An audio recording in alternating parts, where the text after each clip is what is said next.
Lesson 2. How do you use Orchid?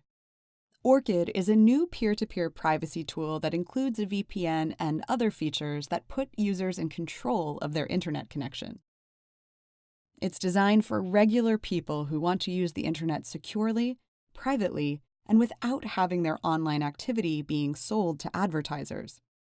To pay for private browsing with Orchid, you don't use traditional currency like dollars, euros, or yen. Instead, you use OXT. OXT is the Ethereum token that powers the Orchid protocol. It's the cryptocurrency that everyone uses to pay for services on Orchid, no matter what country they're in. Let's say Mary wants to use Orchid.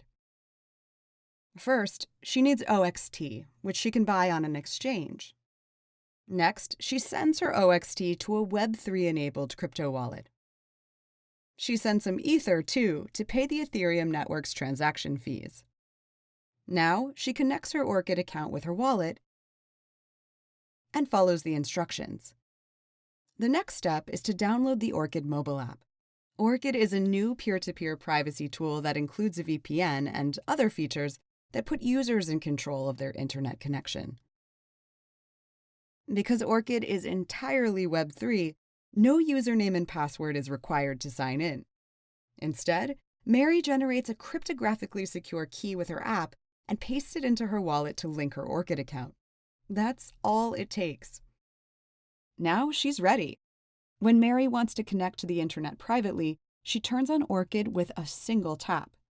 If she's not happy with her connection, she can tap again to get a new bandwidth provider.